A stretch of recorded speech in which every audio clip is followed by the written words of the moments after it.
किसी ने कमाल की बात कही है कि जीवन में कठिनाइयाँ हमें बर्बाद करने के लिए नहीं आती है, बल्कि यह हमारे अंदर छिपी हुई सामर्थ्य और शक्तियों को बाहर निकालने में हमारी मदद करती है। सो हाय गाइस, मैं हूं अमरजीत और आज फिर एक शानदार कहानी के साथ आपके बीच आया हूं। आगे बढ़ने से पहले आप सभी से रिक्वेस्ट है कि अगर आप हमारे चैनल पर नए हैं तो कृपया इसे सब्सक्राइब करें और वीडियो को उसको झकझोरता रहता था कि क्या मैं इंसान नहीं हूँ, क्या मुझे भी एक स्वाभिमान भरी ज़िंदगी जीने का अधिकार नहीं है।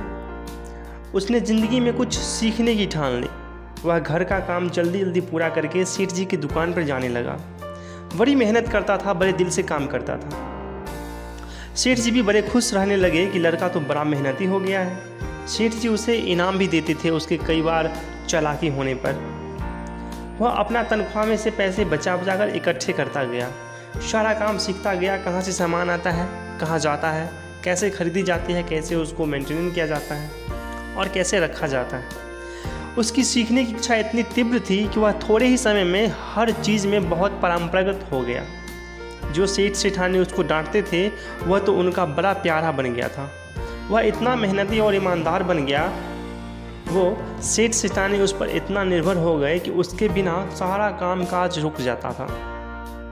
उसकी वजह से उनका व्यापार भी बहुत बढ़ता जा रहा था। लड़के के मन में एक बहुत बड़ी उम्मीद थी।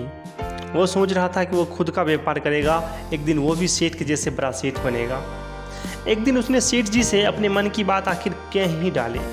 उसने कहा कि सेठ जी, अब मैं खुद का व्यापार करना चाहता हूँ। मैंने अपनी तनख्वाह में से कुछ पैसे इकट्ठे किए हैं। बात सुनकर सेठ और सेठानी की आंखों में आंसू आ गए। उनको पता ही नहीं चला कि कब यह लड़का अपनी मेहनत और सीखने के दम पर इतना कुशल और नेक बन चुका है। संजोग से सेठ सेठानी का कोई लड़का नहीं था, ना ही कोई लड़की थी। उनके मुंह से तत्काल यह बात निकल गई, कुछ करने की ज़रूरत नहीं है, सारा कुछ तुम्हारा है। यह व्यापार भी तुम्हारा है और यह घर भी तुम्हारा है, सब कुछ तुम संभालो। आज से तुम हमारे नौकर नहीं बल्कि तुम हमारे बेटे हो। वह लड़का सपने में भी नहीं सोच सकता था कि उसकी ज़िंदगी में एक ऐसा भी दिन आएगा। इंसान जब ऐसे ही किसी अच्छाई के रास्ते पर आगे बढ़ना शुरू करता है तो शुरुआत में उसे पता नहीं होता है कि वह किस ऊंचाई पर जा सकता है, लेकिन आगे बढ़ते रहो तो ज़िंदगी में ऐसी ऊंचाई पर पहुंचा जा सकता है जो आज हमारे लक्ष्य में भी नहीं होता है। यदि वह लड़का उसको जब डांट पड़ती थी तो सोच लेता कि क्या करूं, मेरी तो किस्मत ही ख़राब है, मुझे तो ऐसे ही जीना पड़ेगा, मुझ में कुछ योग्यता ही नहीं है, मैं क्या कर सकता हूँ, तो शायद आज वह एक नौकर बनकर पूरा ज़िंदगी गुजार देता।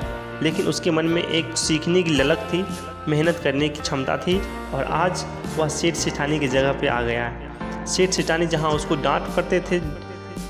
डांटते थे वहीं आज उसे प्यार करते हैं, उसे अपना बेटा मान चुके हैं।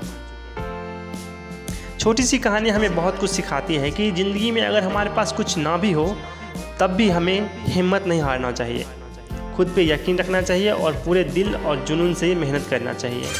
ऊपर वाला सब देखता है, हमारी मेहनत का